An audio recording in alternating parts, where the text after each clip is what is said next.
Hello students, हमारा chapter 5वां चल रहा है वंशानुगति और विविधता का सिद्धांत, जिसका आज मैं आपको 5वां पार्ट पढ़ाऊंगा। इस 5वें पार्ट में आपको मैं बताऊंगा अनुवांशिकता या वंशागति का गुणसूत्री सिद्धांत। जो दो वैज्ञानिक थे, सटन और बावेरी, इन्होंने 1902 में जो है आनुवंशिकता के संबंध में एक सिद्धांत दिया, जिसका नाम क्या दिया? सटन और बावेरी का आनुवंशिकता का गुणसूत्री सिद्धांत। ठीक है, सटन और बावेरी ने इस सिद्धांत के बारे में दिया था और इसकी विस्तृत व्याख्या, इसके डिटेल में जानकारी दी थी मॉर्गन नामक वैज्ञानिक ने। याद रखना, मॉर्गन जो है आधुनिक अनुवांशिकी के जनक कहलाते हैं। अनुवांशिकी के जनक बोलें तो मेंडल को, और आधुनिक अनुवांशिकी के जनक का नाम पूछें तो मॉर्गन को याद रखना। मॉर्गन ने इस अनुवांशिकता के संबंध में गुणसूत्री सिद्धांत की डिटेल में व्याख्या की थी, और इस गुणसूत्री सिद्धांत को उन्होंने बताया कि गुणसूत्र ही अनुवांशिक लक्षणों के वाहक होते हैं। एक लाइन में इनने पूरी बात को बताने की कोशिश करी कि अनुवांशिक गुणों के वाहक कौन होते हैं? गुणसूत्र होते हैं। ये किसने बताया? सटन और बावेरी ने। ठीक है, इन दोनों ने 1902 में सिद्धांत दिया। अब इस सिद्धांत के पहले जो है इस सिद्धांत का आधार क्या था वो देखते हैं हम, कि ये सिद्धांत क्यों बनाया गया।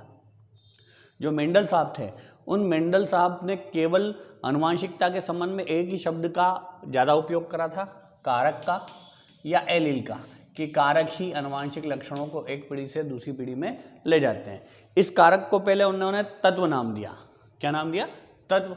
पर उनको लगा कि ये वैज्ञानिक दृष्टिकोण से तत्व शब्द का उपयोग सही नहीं रहेगा, तो उसको बाद में उन्होंने क्या कर दिया? कारक कह दिया, कि कारक ही जिम्मेदार होते हैं अनुवांशिक लक्षणों को एक पीढ़ी से दूसरी पीढ़ी में ले जाने के लिए। पर उन्होंने कारक का उपयोग तो करा, पर कारक कैसा होता है, कारक कहाँ होता है, कारक की संख्या कितनी होती है, कारक कैसे काम करता है, इन सब की उनको जानकारी नहीं थी। ठीक है, इसलिए जो है इतनी कम जानकारियों के बावजूद उन्होंने, मेंडल ने जो है वंशानुगति के सिद्धांत दिए। तो कम जानकारी होने के कारण जो है इनके सिद्धांत को आगे बढ़ाते हुए सटन और बावेरी ने जो है गुणसूत्र से को आनुवंशिकता का मुख्य आधार बताया। और इसी समय, मतलब मेंडल के बाद सन 1900 के आसपास से बहुत सारी नई खोजें हुई, जैसे डीएनए के बारे में बताया, मतलब आनुवंशिक पदार्थ के रूप में कौन होता है? डीएनए, उसके बारे में बताया।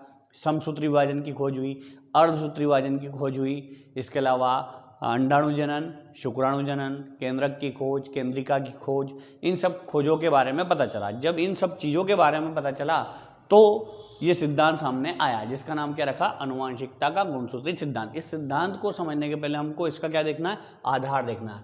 अनुवांशिकता का गुणसूत्री आधार में क्या बताएंगे कि मेंडल ने जो है अनुवांशिकता का मुख्य आधार किसको बताया था? कारक बताया था।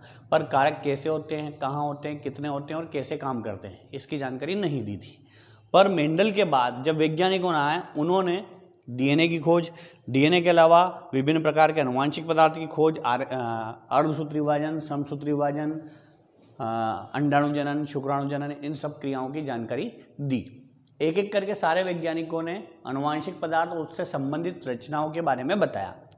आपको 5-7 के नाम याद रखना है, ऑब्जेक्टिव टाइप में भी पूछ सकते हैं। जैसे शुरुआत करते हैं सबसे पहले स्ट्रासबर्गर से। स्ट्रासबर्गर ये वैज्ञानिक थे, स्ट्रासबर्गर, जो अनुवांशिकी से संबंधित अध्ययन करते थे। इन्होंने सन 1853 में, ठीक है, 1873 में इन्होंने बताया कि केंद्रक का निर्माण केंद्रक के द्वारा ही होता है, मतलब केंद्रक से केंद्रक बनता है। सबसे पहले इन्होंने बताया। किसने? स्ट्रासबर्गर ने। इनका नाम याद रखना। फिर इन्होंने ही, स्ट्रासबर्गर ने ही सबसे पहले गुणसूत्र की खोज करी। गुणसूत्र की खोज का श्रेय भी किनको जाता है? स्ट्रासबर्गर को ही गुणसूत्र की खोज का श्रेय जाता है, जो कि इसके 2 साल बाद, मतलब 1875 में की। फिर बाद में वाल्डेयर नामक वैज्ञानिक ने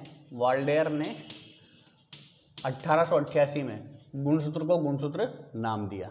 ठीक है, स्ट्रासबर्गर के खाते में 2 काम है। पहला है केंद्रक से केंद्रक का निर्माण होता है, ये किसने बताया? स्ट्रॉसबर्गर ने। दूसरा गुणसूत्र जो अनुवांशिक गुणों को एक पीढ़ी से दूसरी पीढ़ी में ले आते हैं, उनकी भी खोज किसने करी? स्ट्रॉसबर्गर ने। ठीक है, खोज इसने करी और वाल्डेयर ने 1888 में इसको क्या दिया? नाम दिया। फिर आगे आते हैं वॉन बेंडेन, इनका नाम भी याद रखना। वॉन बेंडेन ने जो है गुणसूत्रों की संख्या के बारे में बताया। गुणसूत्र क्या होती है? एक निश्चित संख्या होती है। भिन्न भिन्न जीवों में गुणसूत्रों की संख्या भिन्न भिन्न होती है। किसने बताया? वॉन बेंडेन ने 1887 में। 1887 में इन्होंने बताया कि गुणसूत्र की संख्या हर जीव में भिन्न भिन्न होती है। जैसे मनुष्य की एक कोशिका के अंदर 46 गुणसूत्र होते हैं, बंदर की बात करें तो 42 गुणसूत्र होते हैं, हाथी की बात करें तो 40 गुणसूत्र होते हैं, प्याज में बात करें तो 8 गुणसूत्र होते हैं। ठीक है, भिन्न भिन्न कोशिकाओं में गुणसूत्रों की संख्या भिन्न भिन्न होती है। और संख्या के बारे में किसने बताया था? वॉन बेंडेन ने। फिर वॉन बेंडेन के बाद और आगे बढ़ते हैं तो वॉन बेंडेन के बाद आ गए बावेरी। बावेरी नामक वैज्ञानिक। बावेरी नामक वैज्ञानिक ने 1889 में बताया कि जो है गुणसूत्र जो है, गुणसूत्र किसके द्वारा? केंद्रक के द्वारा ही एक पीढ़ी से दूसरी पीढ़ी में जाते हैं। केंद्रक के माध्यम से एक संतान से दूसरी संतान या एक पीढ़ी से दूसरी पीढ़ी में गुणसूत्र किसके माध्यम से आते हैं? केंद्रक के माध्यम से ही जाते हैं। बावेरी ने बताया था 1890 में। उसके बाद आया फ्लेमिंग। अगले वैज्ञानिक कौन? फ्लेमिंग। फ्लेमिंग नामक वैज्ञानिक ने जो है समसूत्री विभाजन के बारे में बताया।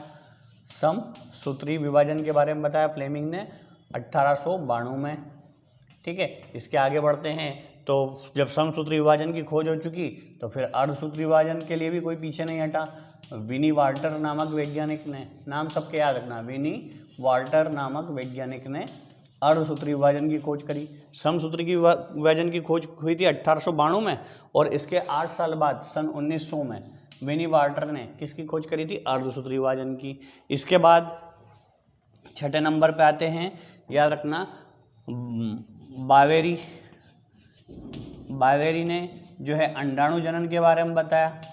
अंडाणु जनन की क्रिया के बारे में बताया 1902 में। और फिर बावेरी के बाद आए अगले ब्रावर। ब्रावर ने जो है शुक्राणु जनन की क्रिया में के बारे में, स्पर्मेटोजेनेसिस की क्रिया के बारे में बताया था 1893 में। तो इस प्रकार जो है भिन्न भिन्न वैज्ञानिकों ने भिन्न भिन्न चीज़ें बताई कि कब किसने क्या बताया। इसके अलावा सटन और बावेरी ने ये बता ही दिया, सटन और बावेरी में 1902 में ये सिद्धांत प्रस्तुत करा। ये सिद्धांत कब प्रस्तुत हुआ? जब इतनी सारे आधार पता चल गए किसके संबंध में? अनुवांशिकी के संबंध में। मतलब मेंडल साहब ने तो केवल कारक के बारे में बात करी थी, पर उनको ये नहीं पता था कारक होते क्या हैं, कहाँ होता है, कैसा होता है। ठीक है, उसके बाद जब इनको इतनी जानकारी ना होने के कारण और इतने सारे वैज्ञानिकों ने इतने सारी चीज़ों की खोज करी तो बाद में पता चला कि केवल कारक ही नहीं बल्कि कौन, गुणसूत्र भी किसके लिए जिम्मेदार होते हैं? अनुवांशिकी के लिए या वंशानुगति के लिए सबसे प्रमुख जिम्मेदारी किसकी होती है? गुणसूत्र की होती है। तो गुणसूत्र का, अनुवांशिकता का गुणसूत्री सिद्धांत, ठीक है, 1902 में किसने दिया? सटन और बावेरी ने। एक लाइन में इन्होंने कहा गुणसूत्र ही अनुवांशिक गुणों के वाहक होते हैं। ठीक है, इस सिद्धांत को डिटेल में व्यक्त करा था, बाद में इसकी जानकारी दी थी मॉर्गन ने। अब जो अनुवांशिकता का गुणसूत्री सिद्धांत है इसका स्क्रीनशॉट ले लो। ऐसा कैसे आप नोट कर लेना कि किसने किसकी कब खोज करी थी। नाम याद रखना, ऑब्जेक्टिव टाइप में याद रखना, मेरा भी फोटो ले लो साथ में, सुंदर था। ठीक है, अब हम देखते हैं अनुवांशिकता का गुणसूत्री सिद्धांत। अब अनुवांशिकता के गुणसूत्री सिद्धांत के कुछ बिंदु हमको याद रखना है कि कुछ बिंदु, कुछ पॉइंट्स हैं गुणसूत्री सिद्धांत के। कुछ 7-8 शब्द बता रहा हूँ, इन शब्दों को याद रखोगे तो ये सिद्धांत आपको आसानी से समझ में आ जाएगा। सबसे पहला शब्द याद रखना, गैमेट। सबसे पहला शब्द क्या याद रखना? गैमेट, मतलब अनुवांशिक लक्षण। पहला शब्द गैमेट। गैमेट क्या बताएंगे कि गैमेट के द्वारा ही अनुवांशिक लक्षण एक पीढ़ी से दूसरी पीढ़ी में जाते हैं। अब गैमेट आपको पता है क्या है? गैमेट एक विशिष्ट जनन इकाई है जिसका निर्माण कहाँ होता है? गोनेट्स के अंदर होता है। इंसान में अगर बात करें, नर गोनेट को वृषण बोलते हैं, जो वृषण के अंदर जो गैमेट बनता है उसको बोलते हैं शुक्राणु। और मादा गैमेट के अंदर जो है, जो मादा गैमेट है उसको बोलते हैं अंडाणु। तो ये अंडाणु और शुक्राणु दोनों गैमेट हैं और ये गैमेट जो है अनुवांशिक लक्षणों को, नर के अनुवांशिक लक्षण शुक्राणु के माध्यम से और मादा के अनुवांशिक लक्षण अंडाणु के माध्यम से जाते हैं। तो पहला शब्द आपको याद रखना है गैमेट, अनुवांशिक गुणों को एक पीढ़ी से दूसरी पीढ़ी में ले जाने वाली विशिष्ट जनन इकाई, जिसको क्या कहा जाता है, गैमेट कहा जाता है। ठीक है, गैमेट के बाद दूसरा याद रखना आपको जायगोट। दूसरा क्या याद रखना, जायगोट। गैमेट कैसा होता है, हैप्लाइड होता है, मतलब इसको एन से व्यक्त करते हैं और इसके अंदर अनुवांशिक गुण होते हैं। और जब दोनों गैमेट मिलते हैं, कौन कौन से दोनों गैमेट, मेल गैमेट और फीमेल गैमेट, उनके मिलने से कौन बनता है, जायगोट। और जायगोट कैसा हो जाता है, डिप्लाइड हो जाता है, अर्थात शुक्राणु और अंडाणु के लक्षण मिक्स होकर के कहाँ पहुंचते हैं, जायगोट के अंदर। मतलब अनुवांशिक लक्षण पहले गैमेट से शुरू हुए, अब कहाँ पहुंच गए, जायगोट के अंदर पहुंच गए अनुवांशिक लक्षण। उसके बाद तीसरी बात बताना है, जो अनुवांशिक गुणों का निर्धारण वो किसके द्वारा, जीन्स के द्वारा होता है। और जीन्स जो है वो कहाँ पर पाए जाते हैं, गुणसूत्र पर पाए जाते हैं। ठीक है, जो अनुवांशिकता का गुणसूत्री सिद्धांत है उसके कुछ बिंदु हैं, उस बिंदुओं में सबसे पहला बिंदु आपको याद रखना, अनुवांशिक गुण कहाँ पर पाए जाते हैं, गैमेट के अंदर पाए जाते हैं। और गैमेट कैसा होता है, हैप्लाइड होता है। दूसरी बात बताइए, गैमेट के संयोजन से, फ्यूजन से, फर्टिलाइजेशन से, निषेचन की क्रिया द्वारा जायगोट का निर्माण होता है और जायगोट डिप्लाइड होता है। और डिप्लाइड जायगोट के अंदर गैमेट के लक्षण आ जाते हैं। तीसरी बात याद रखना, अनुवांशिक लक्षण किसके माध्यम से, जीन्स के माध्यम से जाते हैं। और जीन्स कहाँ पर स्थित होते हैं, गुणसूत्र पर एक निश्चित क्रम में, विशेष क्रम में पाए जाते हैं। ठीक है, इसके बाद अगली बात याद रखना है, चौथी बात, गुणसूत्र। गुणसूत्र व जीन्स की संख्या निश्चित होती है। सभी जीवों के अंदर गुणसूत्र की संख्या भी निश्चित होती है और जीन्स की संख्या भी क्या होती है, निश्चित होती है। ठीक है, और इनके लक्षणों में कोई परिवर्तन नहीं होता है, मतलब लक्षण भी निश्चित होते हैं, संख्या भी निश्चित होती है। अगली बात ये हो गई। उसके बाद हमेशा याद रखना, पांचवी बात, जोड़े में। कौन जोड़े में, जीन्स और गुणसूत्र जो है हमेशा कैसे पाए जाते हैं, जोड़े में पाए जाते हैं। जीन्स व गुणसूत्र हमेशा जोड़े में पाए जाते हैं। ठीक है, इसके बाद अगली बात याद रखना कि जो गैमेट रहता है वो गैमेट कैसा होता है, हैप्लाइड होता है और उससे जायगोट बनता है डिप्लाइड।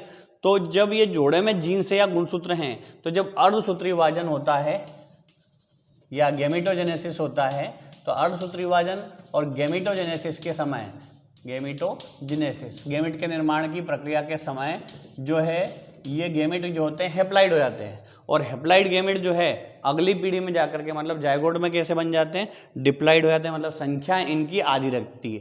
किनकी संख्या आधी रहती है, गैमेट के अंदर गुणसूत्रों की या जीन्स की संख्या आधी होती है। कब, जब अर्धसूत्री विभाजन होता है या गैमेटोजेनेसिस होता है उस समय।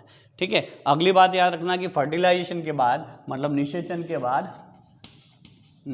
के बाद या फर्टिलाइजेशन के बाद जो जायगोट बनता है, उस जायगोट के अंदर जो संख्या ऊपर आधी हुई थी वो संख्या वापस कैसी रहती है, डिप्लाइड हो जाती है, दुगनी हो जाती है। उसमें आधे लक्षण माता के, आधे पिता के, मतलब आधे मेल गैमेट से और आधे फीमेल गैमेट से आ जाते हैं। और आखिरी बात याद रखना है, गुणसूत्र ही काय का निर्धारण करते हैं, गुणसूत्र ही लिंग का निर्धारण करते हैं।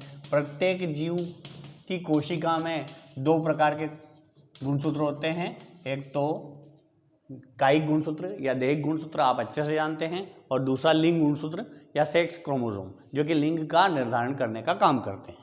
ठीक है, अब गुणसूत्र की बात आ रही है तो आपको 11वीं क्लास के एक चैप्टर में मैंने पहले भी बता चुका हूं, फिर वापस बता रहा हूं। 11वीं क्लास के 9वें चैप्टर की तीसरी वीडियो में गुणसूत्र की संरचना, प्रकार, कार्य सब कुछ दिया हुआ है। तो इस चैप्टर में वैसे गुणसूत्र के बारे में डिटेल नहीं है, पर फिर भी आपको गुणसूत्र के बारे में उस 11वीं क्लास के चैप्टर वीडियो में से देख करके थोड़ा सा पढ़ लेना है बीच में, ताकि आपको गुणसूत्र के बारे में सही जानकारी मिलती रहे। तो ये हो गया गुणसूत्र का, अनुवांशिकता का गुणसूत्री सिद्धांत। अभी दो क्वेश्चन बने हैं। अनुवांशिकता का गुणसूत्री आधार क्या है, आधार में आपको 5-7 वैज्ञानिकों के नाम याद रखना है कि किसने कब कहाँ किसकी खोज करी।